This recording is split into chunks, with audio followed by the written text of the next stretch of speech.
Warning: Josh is not an expert in any of the crap he talks about. He simply uses his head and does a lot of research so you, the audience, don't have to. Keep in mind, he doesn't know everything, so take the he says with a grain of salt. What's going on, everyone? This is Josh from Josh Said What, the podcast that'll change the world, and welcome back to another episode. This is actually episode 17, in fact. Not only that, but also a little pat on the back for myself. I finally broke 50 subscribers. Regardless how tiny that number is, I'm still happy about that. And so I have something very special planned for that. That'll also be coming out soon, so keep that in mind. But yeah, I finally broke the goal of 50, so thank you guys for subscribing. I do appreciate it. And definitely going to do more and try to get more people on and everything too. But yeah. Anyways, I've had a pretty exciting few months. I just want to talk to you guys about it. I've had all kinds of stuff going on. It's actually been pretty crazy. I actually I'm now working with MMA Stalker. Shout out to them. You guys are fucking awesome. I love you guys. I'm also now doing projects and doing fight events with a promotion, RUF Nation, the number one, or let me rephrase this. I got to rephrase this, so hold on. The number one ranked MMA promotion in the entire state of Arizona, RUF Nation. Yeah, boy. I've been working with them. It's been absolutely awesome. And to kind of like start from the beginning to give you guys like a whole story breakdown. So it was back in like March 26th, I believe, was the first fight card that I got to be a part of for RUF 46. And at the time, I was managing two fighters, a pro and an amateur. And so I was only acting as a manager and doing nothing else. So I actually had to go ahead and submit an application to the gaming commission. I got my manager's license, including a trainer's license too. I was working with Fior's Endorphin Factory, which is absolute fantastic gym located here in Lake Havasu City. And shout out to you, Fiorella. So I was doing that primarily. So I got to finally be behind the scenes of like this whole huge MMA fight event. And it's a mix of pros and amateurs as well. And so it was just so wild to be a part of because I've only ever been to an event once, and that was purely as a spectator.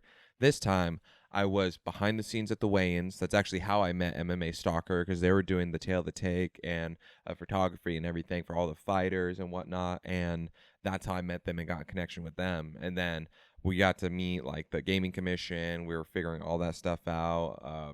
I got to watch how they set up do the weigh-ins. They did the face-offs. It was freaking awesome. It was so cool. I met so many great people there. I met Yamis Wildman. I met Marcus McGee. I met so many other people. It was pretty freaking dope. It was dope. But yeah, it was. And then the actual fight event itself was fucking awesome. Unfortunately, in that event, we did come home with two L's, unfortunately. But hey, it's part of the fight game. You win some, you lose some, and it is what it is. They still fought their asses off, and they're warriors. But yeah, it was so cool to be a part of the whole event. Got there at the theater, the Celebrity Theater out in Tempe. I was literally inside the cage, just kind of walking around it, feeling it. First time ever being in an actual cage like that. It was so dope. Walking around, seeing the behind the scenes, the backstage area where you had the judges, the referees, all this other stuff, and people from the gaming commission. They're just breaking down all the rules and whatnot. So like you can't use elbows as an amateur, but as a pro you can. So they were explaining like a full breakdown of all that stuff, and it was super cool. Super cool to be a part of. I got to meet so many great people. I met Jason, who's the matchmaker for RUF Nation. Shout out to you, man. I met CJ, who's one of the owners of RUF, who's also freaking fantastic. And I'm gonna try to get you on. Here one day soon. But yeah, it was so cool. What was I saying as well? Yeah, I got to meet them, meet the owners of RUF Nation, all like the behind the scenes stuff and everything. And then moving into RUF 47,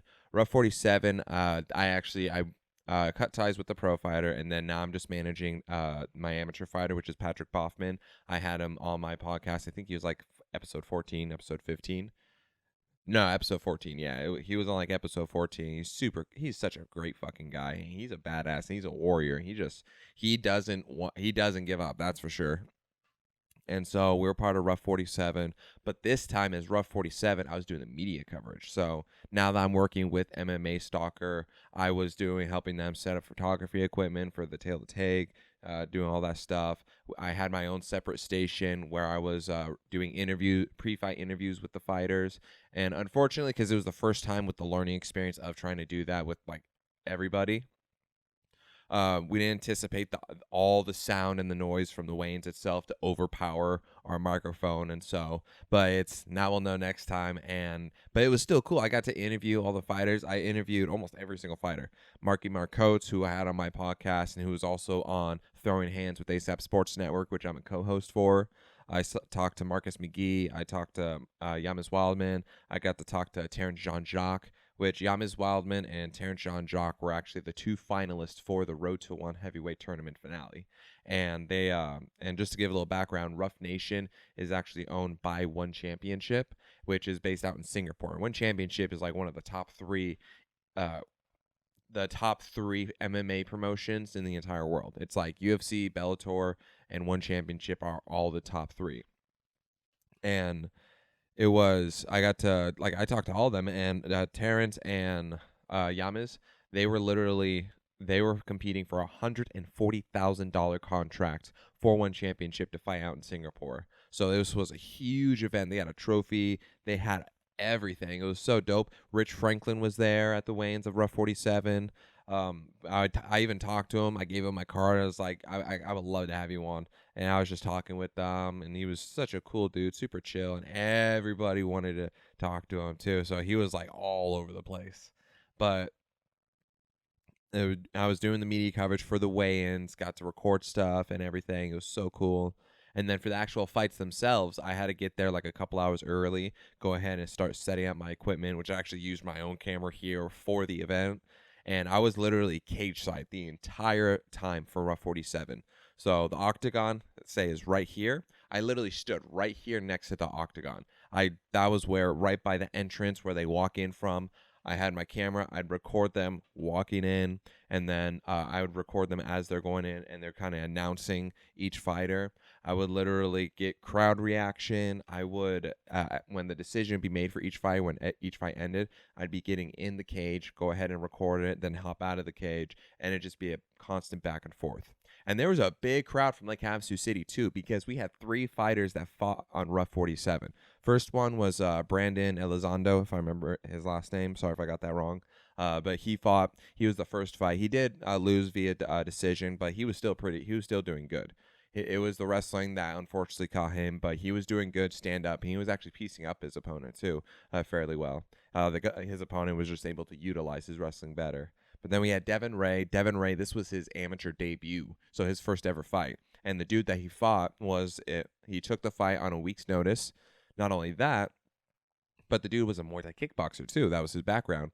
Fucking Devin Ray, in the matter of like 28 seconds in the first round, catches the guy with the head kick. He catches the Muay Thai kickboxer with the head kick, rocks him, and then he gets him into a clinch, grabs him, does a massive slam on him, and then just gets his back, and then he didn't necessarily get like a rear naked choke, but it was like a neck crank where he just kind of was just cranking his neck back and twisting it back, which for those people who aren't familiar with MMA, something like that, it's not necessarily gonna cut off your esophagus to where you can't breathe, but it's the way that it's affecting your neck, because you're gonna be twisting your neck in a way it's not supposed to.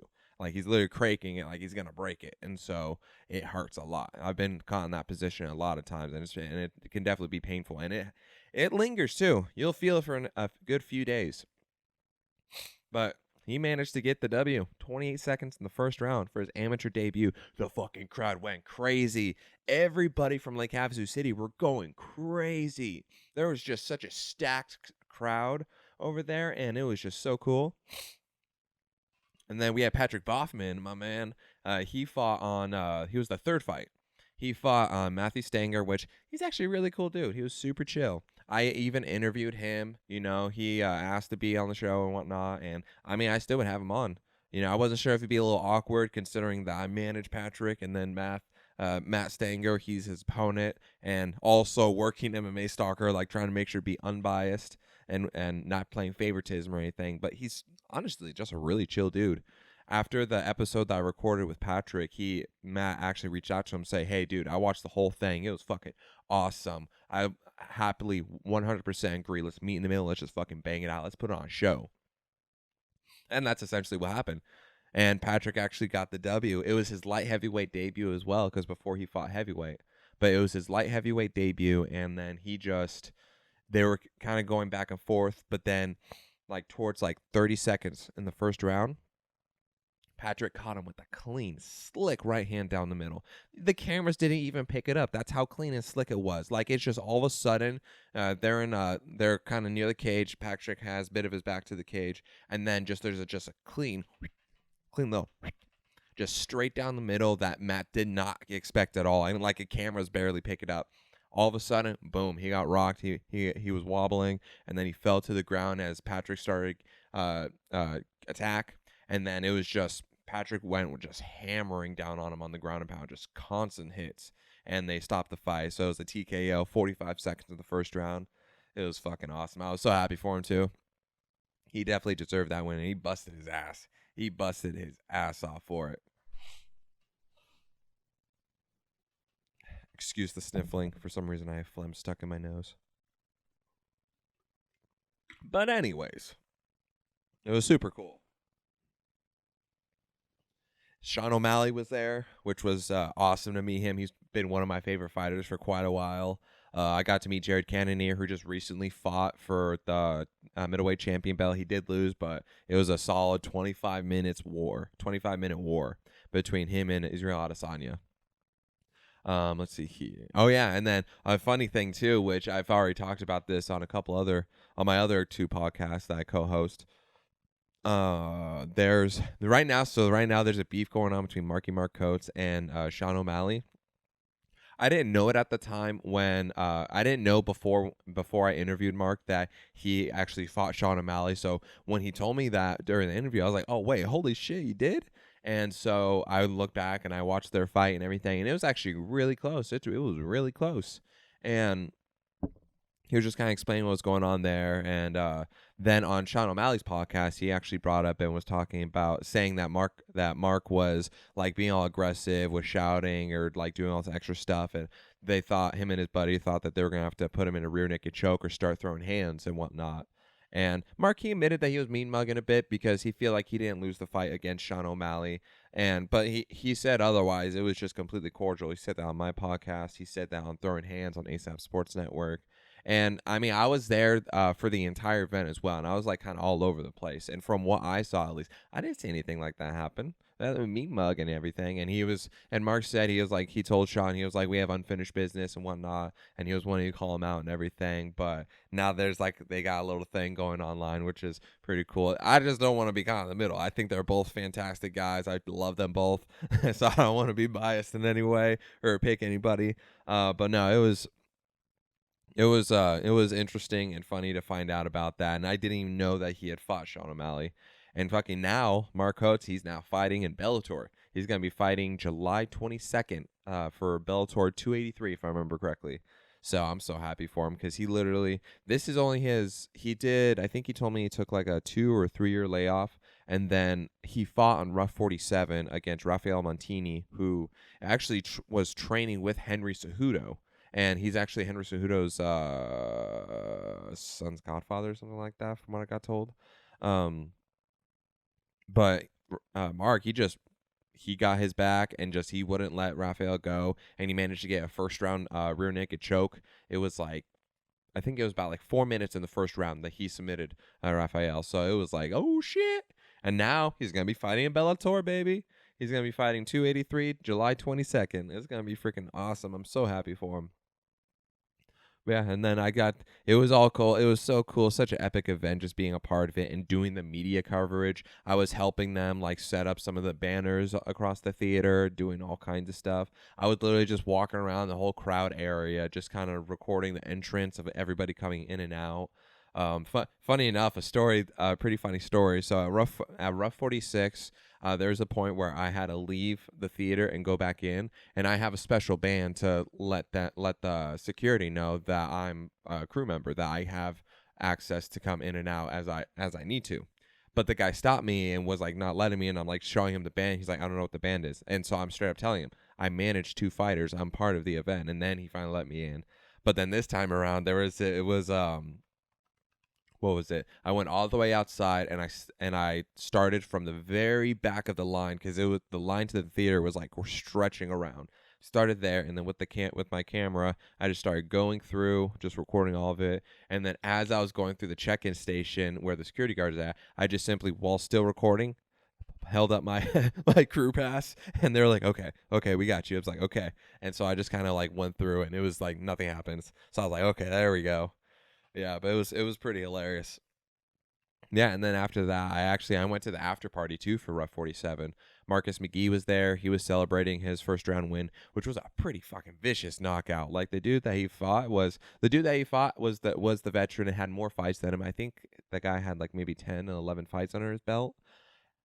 But Marcus, he caught him with a strong right hook that just caught him clean, and he just he lights out. It was lights out for real. And who else did I meet? Talon Glasser.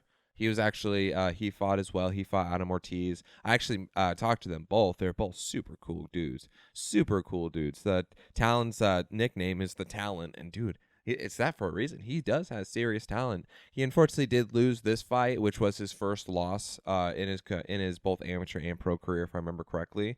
But it is what it is. It's lessons learned, and sometimes it happens. Anybody can be anyone on any given day. It happens all the time, But it's a part of the learning, This MMA is a forever evolving sport where you never know what you're gonna expect, because you could stand up and strike, you could stand up and kick, you could go from the upper body to the lower body, you could get in the clinch and throw elbows. You can't do 12 to 6s because those are illegal. But you could slam them, you could do ground and pound, you could get in top position, you could submit them, you could do an ankle lock, you could do a wrist lock, you could do a rear naked choke, a guillotine, all kinds of stuff, a fucking Kimura, all kinds of stuff. And there's always new changes that are happening, and it's just MMA is so creative that you never know what to expect in the sport. You really don't. Yeah, it was so amazing. It was so amazing. And then now RUF 48. RUF 48 is going to be August 6th in Tempe, Arizona at the Celebrity Theater. I'm actually going to be getting a promo code soon, which should be Josh Said What, JOSHSEDWHAT, which you could use to go ahead and buy tickets. You could buy pay-per-view. The tickets, I forget the exact prices, but they are super cheap, $35, $55. And then the pay-per-view, I think if I remember correctly, it's only like 15, like maybe $25, but no, like maybe like 15, $20. So it's super affordable. It's super cool. So if I do get that code, I'll go ahead and drop it in the link below, so that way you guys can check it out. And of course, I'm going to promote the shit out of it as well. And then I'm talking with CJ and everything at RUF Nation, talking about commentary. It's just it's wild getting to experience all this, and it truly is a humbling experience, and it's a privilege to be a part of this, especially considering I don't necessarily have a background in all this stuff, like actually doing it. All I have is just the fact that I grew up watching this stuff and just my own drive and my own ambition, and that's why they want to work with me, and it's fucking fantastic. MMA Stalker, they understand I have no experience with it, and I wasn't gonna lie or anything, even though you fake it till you make it, but it's my ambition and drive that helped get me there, and it's fucking wild experiencing everything now. And so I'll be back out there again for RUF 48, doing the same exact thing. This time I'm gonna get it down with the pre-fight interviews too, so we'll have that on social media, and it's gonna be awesome. It's gonna be absolutely fantastic. And my goal, I'm hoping I could get it done. I want to be able to interview the owner of RUF Nation in the cage. That's my goal that I set for it. I want to get that done. And that means you, CJ. I'm calling you out, man. I want to see you in the octagon. You, me, 2 microphones and a camera. No, I'm excited for it. I can't wait to go out there again and just be a part of it and everything, because it's so cool. And I could see myself being in this industry for 40 plus years. I could, like, long term, like, this would be hands down be a good career, because I want to get into commentary. That's what I want to be like, where like you see DC, Joe Rogan and them, where they commentate, where they at. That's where I want to be. So that's what I'm working towards, and it's just awesome. It's so awesome to be a part of all this. But yeah, let's see. Oh yeah, what else? Oh yeah, so I also forgot as well. So I am now a co-host for 2 other podcasts as well, which go ahead and announce that. And I've already had the episodes with them come out too. But now I am a co-host for my best friend, long time friend. I've known him for like fucking God, over 10 years. Yeah, over 10 years I've known him. He wanted to start a podcast, and I'm his co-host for Two Cool Cats, which you can actually check out on Spotify and Apple iTunes or Apple Podcasts, whatever it's called. So you could check it out, and I'll provide a link. And I've been posting on social media and everything. Actually, just like an like about 3 hours ago, I just recorded an episode with him too, and we were just talking about all kinds of stuff. We were talking about the video game Elden Ring. We were talking about like other stuff that's been going on in like the U.S. and whatnot, just like BSing. We just kind of talk about whatever. But now another thing that I'm doing is that I am a co-host now for Throwing Hands. I think I mentioned that earlier. For ASAP Sports Network, it's me and James. He invited me on, and hey, I'm fucking happy for it. I'm happy to be a part of it. I'm happy for the opportunity. It's going to be a pretty awesome experience just to be a part of all of it. And it was very interesting too, because this episode that we did for Throwing Hands, we had Mark on, and we were talking more about their feud, his feud with Sean O'Malley, and just like all this other stuff, and like his mindset, what his goal is, and everything, and go in the top 10. We made a deal, me and Mark. We made a deal that I'm gonna be at his next. That I'm gonna be at one of his fights where he breaks the top 10. And if he does break the top 10, then afterwards, he and we're gonna do some shots. We're gonna do it, man. I'm holding you to it. Yeah, no, it's fucking awesome. It was so cool being a part of that. It was so cool being on Throwing Hands, and then also being able to talk with James, and then talking with fucking Mark again. So it was so cool, so awesome. Yeah, and now to go ahead and jump another subject, because that was like the full background of like the 2.5 months. But I also wanted to kind of talk about just like events going on right now, like gas prices.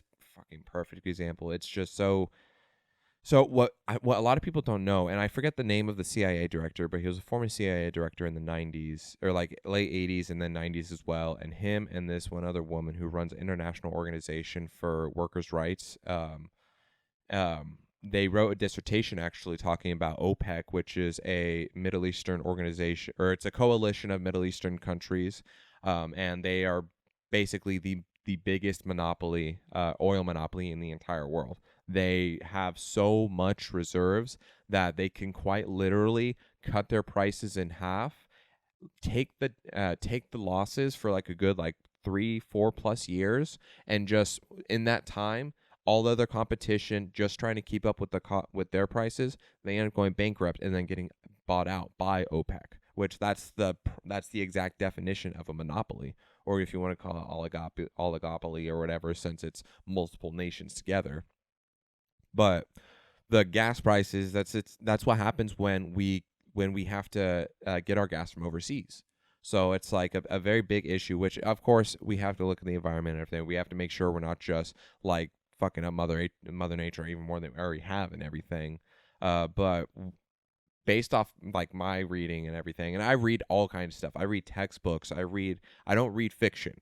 It's the books that I read is like medieval philosophy. I'm looking at my books right now. Medieval philosophy, Plunder and Deceit. I have Secret History World, John Adams' American Revolution, Disturbed Children and Their Family, A Psychological Evaluation and Treatment. Some of these are books too that I've read. I have like the book on the Supreme Court, which is something I was going to touch on a later subject. The Advanced American Government, I read that from front to back and everything. I forgot what I was talking about. I always go on tangents and I just forget what I was talking about. But yeah, no, with OPEC, and so it's if we have no choice but to get our oil from overseas, then we're always going to have this issue of gas prices being too high. A very good example is actually the Arab oil embargo back during Richard Nixon's administration, because when the U.S. had given Israel foreign aid at a time that there was conflict with some of the nations that existed within OPEC. OPEC, as retaliation, slammed the U.S. with an embargo. And you could talk to your parents, anybody that has lived through, like, that were born in the mid-1900s or even earlier, they all went through this. So you could ask them for yourselves.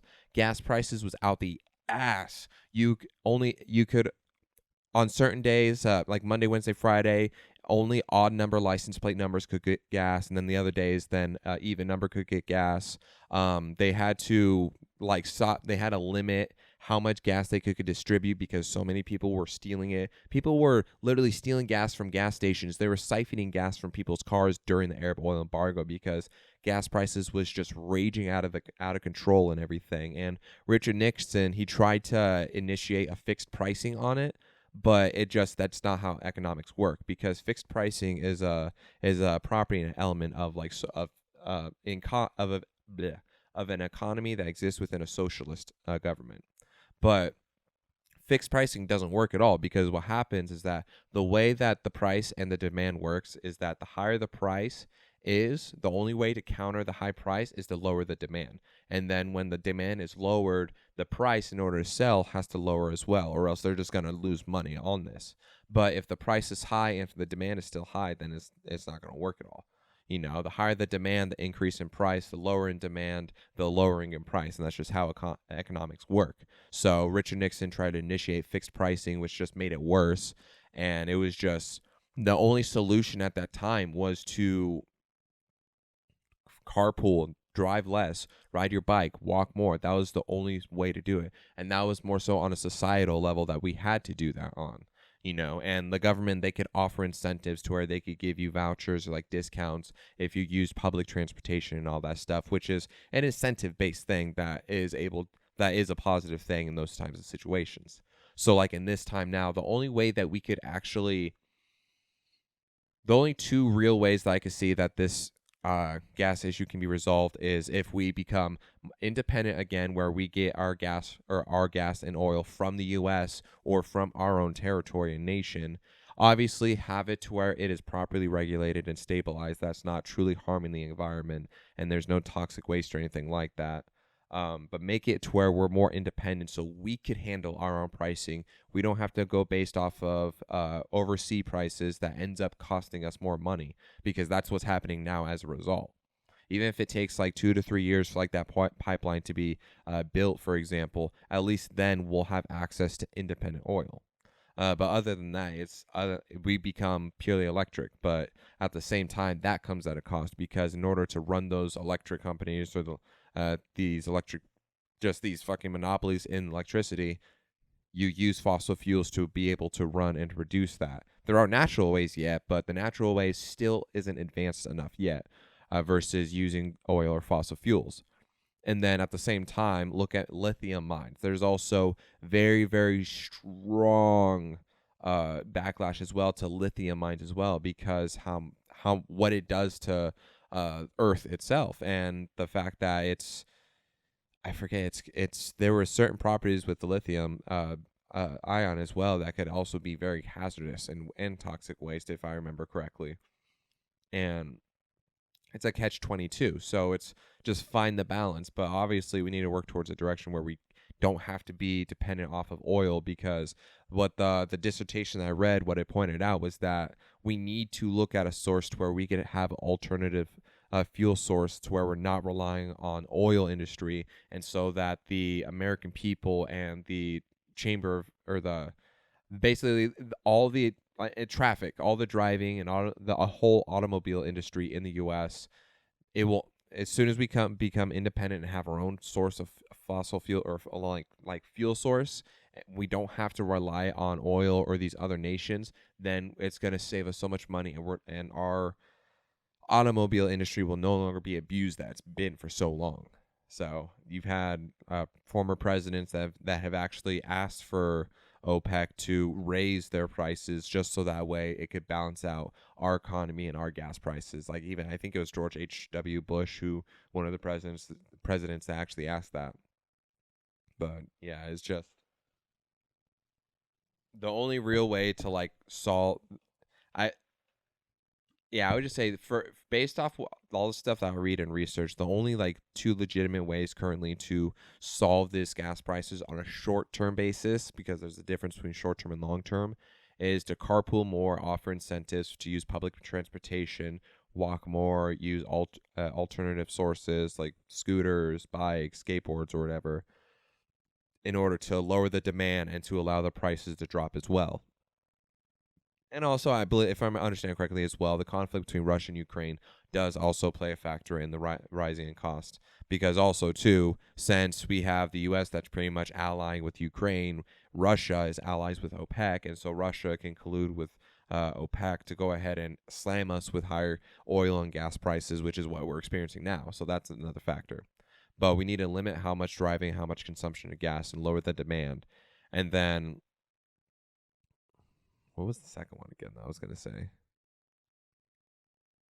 Yeah, that's pretty much, that's really the only short-term way that we could solve it until we're able to become more independent on ourselves. We get the pipelines built, or we have it properly regulated of existing ones, and just use what reserves we have. So that way, the American people, we're not being just eaten out the ass and killed on pricing. Because it's like straight up, there are people now that's paying anywhere from like $100 to $200 for a tank of gas. My car, I have like a tiny little car. My car used to take only like 20-25 bucks to fill up. Now it takes over 50 bucks to fill up, almost 60. And it's, you got now upwards of spending over $600 or even over $1,000 on gas just every month. And it's like, how the hell are we supposed to keep up with that and be able to live a actual life? But another thing I know that we have going on too, we have, oh yeah, too. Right, I completely missed over it. 4th of July. Yeah, we just had 4th of July pass, which I gotta say is one of my favorite holidays because I've always been a very big history buff, especially with American history. And it's when I grew up as a kid, I hated the idea of America, and I didn't like it at all. And I was just an angry kid because the where I came from and the background I lived in. But as I got older, and then in my once I joined high school, that's when I started reading, and I couldn't help but fall in love with our country because I read John Adams' American Revolution. I've learned so much about our country. Like, for example, John Adams was fluent in Latin and got into Harvard by age 15. John Hancock purposely wrote his name to be the biggest on the Declaration of Independence as a point to Great Britain to stand out. Samuel Adams was an absolute failure in almost everything that he did. The only business that was successful that he had was the one that he got from his dad, which was the beer company. That was the only one he was able to maintain. But his success, what came from it came from his way with words, how he was able to wow the crowd, how he was able to articulate and present himself and just sway people and just like captivate them.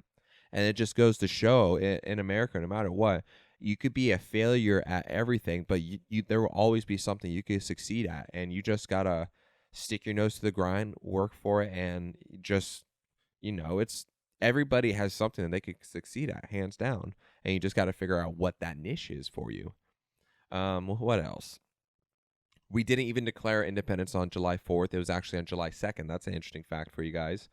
John Adams' American Revolution by Catherine Bowen actually pulled a letter from was able to get permission to access a letter from the Congressional Library for the federal government. And in there's actually a letter from John Adams to his wife where it was when he told his wife that we officially declared independence. And in the letter, what had happened is that he accidentally post-dated it for the 4th when it would arrive to his wife. But we actually declared it on the 2nd, and he should have put July 2nd on there. But once it got to his wife, and then once word spread that we declared independence and they saw the date, it just stuck from there. And plus, too, 4th of July sounds a lot better than the 2nd of July, too. It just rolls off the tongue better. But no, that's another interesting fact. Even another one. George Washington was a savage. He was a savage, hands down. And I say that because keep in mind, during the American Revolution, he didn't have an actual army. He didn't have actual soldiers. Maybe some, yeah. But otherwise, his entire army was just based off of common Joes, just like me, you, and just like everybody else. Farmers, merchants, tradesmen, fishermen, just gardeners, all kinds of stuff. All kinds of people that have never had any type of experience in warfare or military or anything, period. This was the army he had to work with. During this time, there was constant shortages on food, water, ammunition, guns, all kinds of supplies, including camping gears. Just because since we were cut off from Great Britain, Great Britain was also cutting off our resources from other countries as well that we were allied with and that they were against.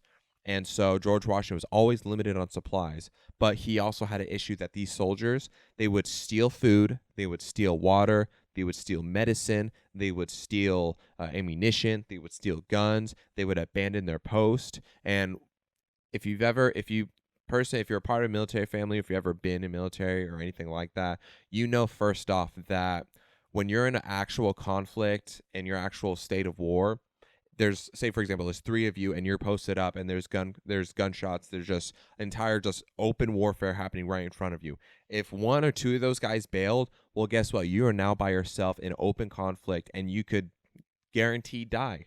And that's what kept on happening during the American Revolution with all these soldiers that was abandoning their post. It was causing everybody else to die, to suffer from famine, to get dysentery, to end up having no sources to defend themselves or to protect themselves from the natural weather of the northeastern part of our country, which is fucking brutal, cold, snowy, rainy, and all kinds of storms from the ocean.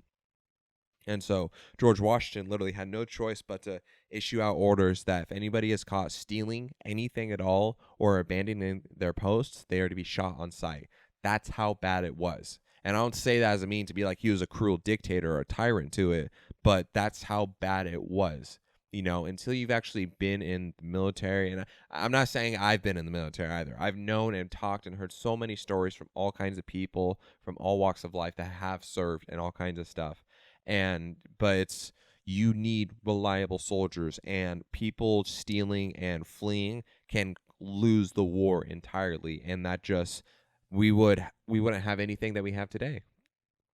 But yeah, that was, and then history always kind of says that we won the revolution by divine intervention, and the reason why I'm explaining that is because of these exact issues I was listing. Britain was actually winning a majority of the fights. They were constantly like winning over territory and causing the colonists to retreat out of Boston, out of New York, and all that stuff. And we were constantly on the losing end. But for some reason, every single time Great Britain had the upper hand and it seemed like all hope was lost, there would be this freak weather storm or like this natural disaster or something like that that would just come in and sweep away the British. It would just cut out all their supply sources. It would just kill off their people with sickness, disease, spoil their food, and would destroy their stuff, like especially some nasty-ass storms. And it happened time and time again. And every time that happened, it gave us hope back and it gave us the upper hand. And we were able to take back Boston, New York, other territories, all kinds of stuff. And it was wild. And it kind of is, yeah, divine intervention that we won that. But yeah, there's a bunch of interesting facts and a bunch of stuff for you guys for 4th of July. There you go. But yeah. And then the last thing that I wanted to talk about, so recently there was the decision made on Roe v. Wade, which the Supreme Court decided that the decision on abortion shall fall on the state and local level, which I feel personally, considering what I've read and researched and the American government textbook that I've read, it had a specific chapter discussing and breaking down the original case of Roe v. Wade and all that stuff, which I can always look back on. But I feel like there's a big misconception on what the decision actually meant, in a sense. It's not so much taking away rights, it's actually giving more rights back to the people and to the states themselves. Because for the function of the Supreme Court and our government, and truly the beginning and how it's supposed to be, is that the first question that's always should be raised in any type of policy or issue on a federal level is, does the federal government actually have that authority to be able to make that decision or to do that or to enact that law? And the Supreme Court was the ones that were to be able to decide that. And so every type of law that came in, it was always the question of, does the federal government have the authority to do that? And if they don't, then it means that it falls to the state and the local level itself and to the people. Because the U.S., our country, is designed as a separate dualist power to balance out the federal government and the state governments. The federal government is supposed to represent us on a national and an international level, help regulate commerce and trade between the states, as well as there are certain issues that have to be controlled and handled by on a national level by the federal government. But the textbook even said itself, and all the other books I said itself, the federal government doesn't even have the ability to do all this stuff and to be able to personally, on an individual level, help fix all these issues. They're just not capable. It's physically impossible. They have no true way to do that without the issue of severe overreach and corruption in power. And the only way that we could truly represent ourselves is on a state level, because the common conception that, oh, our vote doesn't matter when it comes to like voting for the president and all that stuff. That's even I kind of agree with that still. It's like on a federal level, it's almost like our vote doesn't matter and the people is always left unheard. But on a state level, on a state and a local level, that's where we can be heard because it's a more controlled environment. That's not this giant blanket that's wrapping over the entire country. It's now on a state to state level. So now what it means is what Supreme Court decided with the decision is that the federal government does not have the authority to tell us what to do with our bodies or to make any decisions on abortion. You know, it's the same thing like with the COVID vaccine. My body, my choice, and the government has no authority to tell me what to do or what to put into my body. It's the same thing here. It's the federal government does not have the right to tell me what to do or what not to do with my body, and that they do not have the authority to enact laws or rulings on abortion. That's objectively, of course. And I say this all objectively. I'm not inserting my opinion into this area because it's just too toxic of a subject. And there's also a lot of people I know personally who have strong feelings on it. And it's like a respect thing between us. But on an objective level, that's what the Supreme Court decided, that the federal government does not have that authority. So what that means is that the states now have that authority, because one of the amendments is in the Constitution is that if the power or the authority is not designated within the Constitution to the federal government, then it falls on the state and the local and to the people themselves to be able to make those decisions, those rulings and laws. And there's nowhere in the Constitution that that says that the federal government has the authority to tell us what to do with our bodies. Same with the COVID vaccine too. And so now, of course, there's a lot of states that have strong opinions against abortion, and you pro-life and everything. You have pro-choice and all that stuff, and it's a very conflicted thing. And now, with the purpose of bringing the power back to the local and state level, what that means is that, for example, I think with Arizona, it is more so against abortion, and it really limits a lot of bad things, or it limits the good parts of, like, I don't know, that's poor choice of words. It has a lot of bad limitations on women's rights within Arizona. So the way that we would fix that is that we would organize and petition on a state level by going to all the different cities, to the towns all across Arizona, and get votes, get signatures. Then you organize, you present these signatures to the state government, in which the state council as well will review it and everything. And you'd have like a certain amount, like 100,000 signatures, and you submit it to the state government and you petition. And if you're able to reverse that law, the laws on abortion, then we officially succeeded in that measure. And the laws in Arizona would flip to where it would be more open to pro-choice and allowing women more choices of what to do with their body and not restricting our rights. So that's essentially what we have to do. For every state out there, if the people in that state feels that the laws on abortion is unjust, then now their voting power has become more strengthened, because they themselves can organize, petition, protest, and seek court ruling to reverse the laws or enact new laws to fix it. So yeah, we have that. And then another part I wanted to add it in, and again, this is all purely objective. I say it respectfully. And I also say as well, once again, the purpose of my podcast is to have honest, positive, and constructive conversation around real world issues. That's why I read the stuff that I do. And I am always 100% transparent and open to being proved wrong.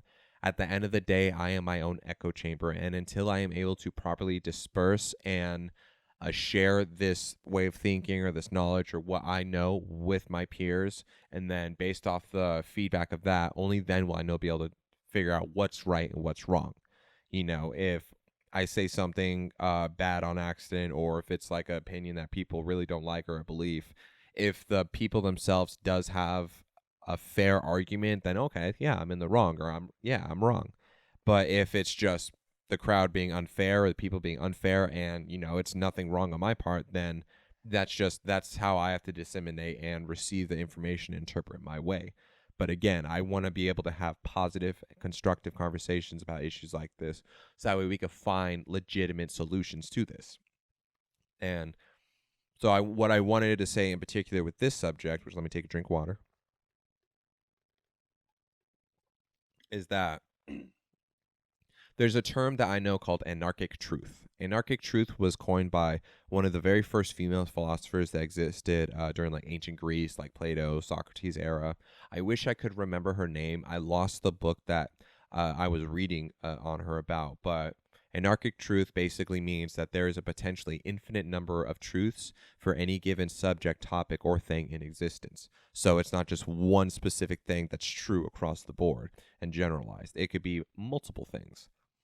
And so in this implication, and keep in mind as well, these infinite truths can also be conflicting. They're not all going to blend well, and it's a matter of finding balance between them. But in this situation, there's two infinite universal truths that I see based off like my research within the subject of abortion. The first truth is that no system, no government or existing entity has the authority to tell anybody what to do with their bodies. That is a universal truth. It is our choice what to do with our bodies, and no one should be able to make those decisions for us. The second universal truth as well, which I'll point a reason why I point this out, is that technically the functions of our government on a both federal and state and local level, the way that it works is that when something is considered life, it immediately inherits not only human, natural, and God-given rights, but our constitutional rights as well. So once we are recognized as life, we inherit those rights. And the government and the state or the local level, they also are, their purpose of their function is to protect our way of life, or to help protect our lives, because that was the goal of creating this governance. And that's where these are two polar opposite universal truths that conflict. And what we see right now is a division growing, because the biggest issue that I see is that we don't have a common agreement on when it is considered life. I've been in several states. I've talked to several people. There are people who say that it's the moment of conception. It's when there's a heartbeat. It's after the first trimester. There's even people that you can even find online that doesn't believe that a baby is considered life until it's 9 months pregnant, or until after birth, and then it's life. And no matter what, any law, any type of ruling on abortion is going to be inherently flawed and corrupted, and is going to have a negative impact on certain groups, because it's based off of flawed information and a flawed understanding. Until we could come on not necessarily universal understanding, but we could come to like a societal understanding of when it is recognized life, only then can we make like truly fair and justifiable laws around the subject. Because you got to find the balance. This tension, the toxicity, and the conflict within this, it's a result of these two universal truths just further dividing. The friction between them is getting worse and worse and worse, and it's creating a hellfire. The only way that we can stop the hellfire, the only way that we could fix the issue, is if we start finding a way to make these two conflicting truths get along, to find a balance. And the only way to find that balance is to have honest, productive, and positive conversation, to have debates, stuff like that. Like, even I would love, if the opportunity was presented itself, I would love to have a episode where I'm overseeing a debate between a pro-choicer and a pro-lifer, and just making sure that it is a fair, honest conversation, and that each sides are able to compromise in a way to find a solution for the greater good, in a sense. And that's the purpose of a two-party system. That was the original purpose of the creation between Democrats and Republicans, because only if one entity gets too much power, it's doomed for corruption and power abuse. Now, the two-party system, it's a balancing power. Just like the three branches of government, they balance each other and control and regulate each other.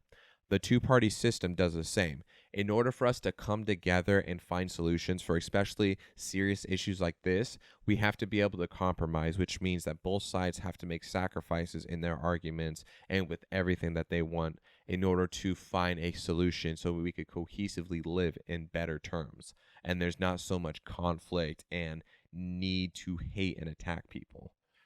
But again, it's all purely objective. I don't insert my opinion at all. That's just based off the research I've done and things I've learned. And like, I don't know if you guys can see it, but one of these books up here is on the Supreme Court. And the textbook that I have, it had an entire chapter dedicated to not only to the Supreme Court, but Roe v. Wade as well.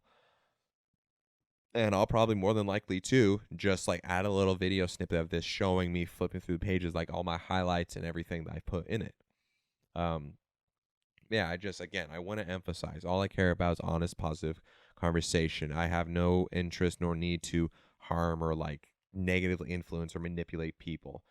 This is just my observations, and in order for me to be able to rationalize and understand the difference between right and wrong, I have to properly disseminate this information with my peers, bounce off of it, and reflect on the justifications of why I should feel my way and why they should feel their way. And only then can we find a way to solve these things. But yeah, anyways, yeah, that was what I wanted to say on Roe v. Wade, that I feel like people kind of like drop the ball on, or like they're not necessarily understanding, because all it does is that it gives us the people more rights and actually more power and more voting power to actually fix these laws on abortion. Because I believe as well, it's your body, your choice. I agree that my opinion for the COVID vaccine was also my body, my choice. So if I was to say otherwise, it'd be hypocritical. But we also have to consider those two universal truths that I'd mentioned with life and then with personal autonomy. Yeah, but again, I hope you guys took something away from this, though. I hope it didn't seem like way off score or anything like that, or offend you guys or whatever. I mean, no matter what, people are always getting offended, so it's like, what the fuck ever. It is what it is. But no, I hope you guys took something away. I hope I gave an interesting perspective that helps people think and look at it in a different way, and hopefully maybe we could have more honest and positive conversations about it. And I would absolutely love to hear what you guys think in the comments. Let me know your opinions. I'm serious. In the comments, put your beliefs, like on like when you consider it life, even for example, Roe v. Wade. When is it considered life? Put your opinion. Have debates. Have honest conversation. I do not condone attacking each other in the comments. And I mean, we all are prone to it every so often and make that mistake, because sometimes our emotions get the best of us. So it is what it is. But I don't want to condone that, and I don't promote that. I promote positive conversation and debate. I don't want to promote hostility or anger or arguments or fights. So yeah. But yeah, that wraps up this episode. So thank you guys so much for watching. This is Josh Said What. This is the podcast that'll change the world. I guarantee it. And it's all because of you guys. And I love you guys so much. And again, thank you guys so much. We finally broke 50 subscribers, and we got so much more amazing stuff going on. And I can't wait to be back on. So hey, again, this is Josh from Josh Said What, and we'll see you in the next one.